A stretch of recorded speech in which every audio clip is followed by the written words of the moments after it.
Really excited to get started today. It feels a little strange starting up on September the 30th, a little early, but our guys have had a great summer. I think Coach Land did an awesome job in our strength and conditioning program, and we've had a really good preseason, so looking forward to putting it all together as a team starting this afternoon.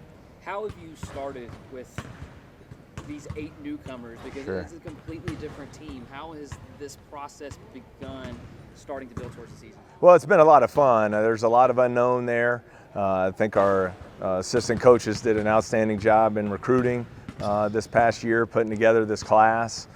We have a lot of talent, good size up front, good athleticism. But as you mentioned, the big key is 67% of our rosters never had the privilege of putting on a Murray State jersey. So we spend a lot of time on team building. We'll continue to do that throughout the season to improve that chemistry. So we'll be ready to go on November 11th. Bryce mentioned that he feels like the overall team speed is one of the attributes of the racers this year. How can that make you guys successful? Well, we'd like to play more up-tempo than we were able to play last season. We had to become more of a half-court team due to our numbers and our roster situation. So we feel like with Bryce, he's had an outstanding, I can't speak highly enough of his off-season. And it started at the end of last year. He averaged 15 points, 6.5 assists, and 5 rebounds a game down the stretch. And he really parlayed that into a great off-season. He's gotten stronger.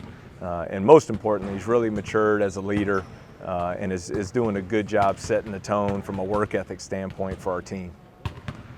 Matt, I talked with 3 players moments ago, and all of them mentioned of the newcomers, they're high motor and high character guys in the chemistry. Have you noticed that too? No, I think so. I really like our new guys. As you mentioned, all very high character. That's always going to be first and foremost for us in the recruiting process.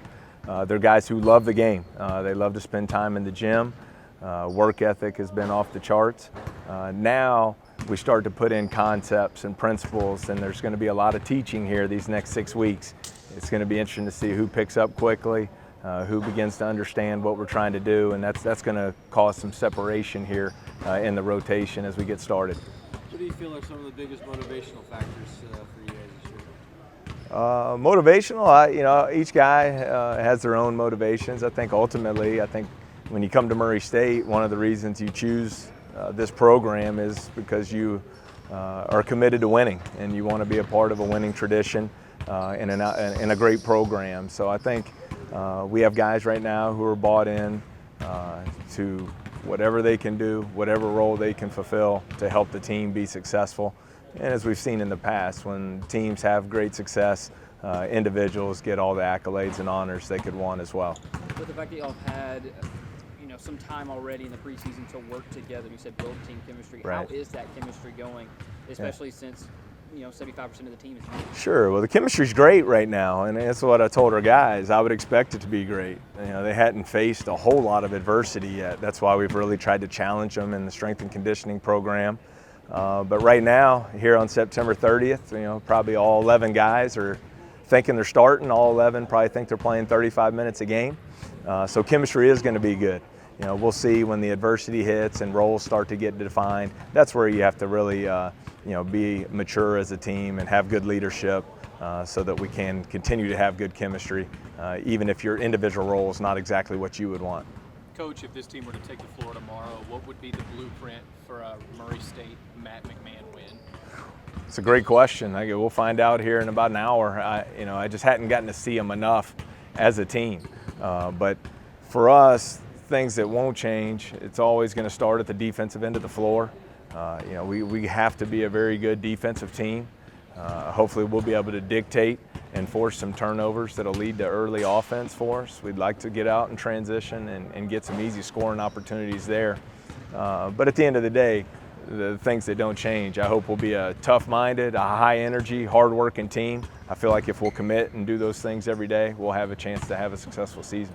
Both Bryce and Jonathan said they've been working on their off-the-ball skills. They're both point guards, but playing off the ball, is that something they're both going to have to do at times? Oh yeah, they're both very good players. So I think you see that in the evolution of the game today. Positions don't really matter like they used to. We just want to put our best players out on the floor, put them in positions to make plays, And the best thing about both of those guys is they make the people around them better. And so not only can they both score, but they can create for others.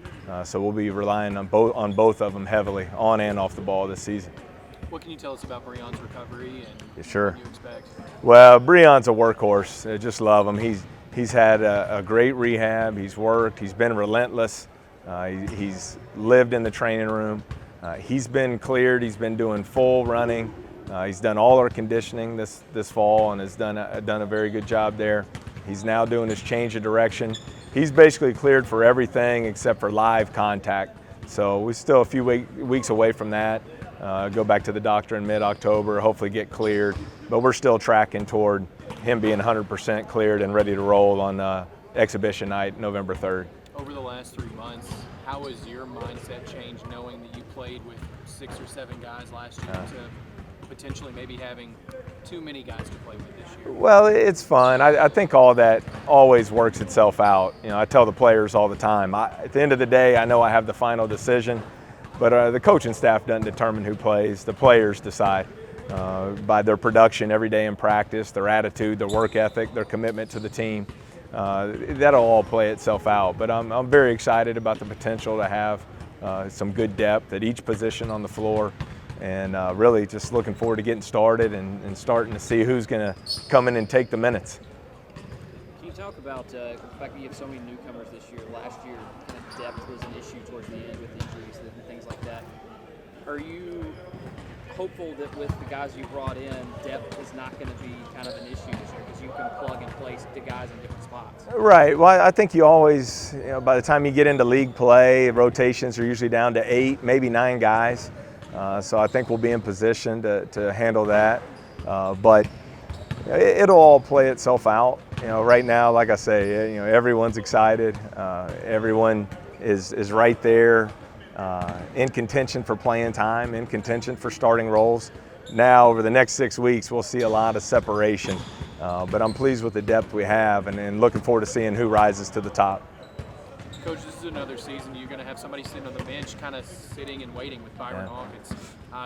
What is he able to bring to your team right now, and what can he do as the season progresses? Well, it's been a really good model for us here at Murray State to always have a Division I transfer sitting out.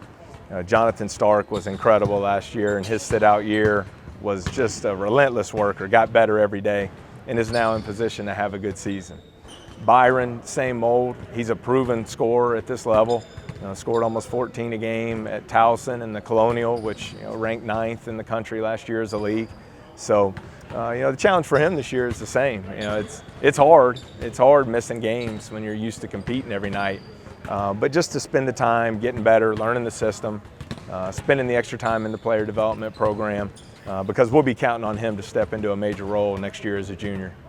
Is there any particular thing that fans watching the team this year will look at and say, wow, that's different from what it was last year? Well, hopefully the pace of play. I think hopefully we'll be able to play a little bit more up-tempo, take advantage of our athleticism to get out in the open floor.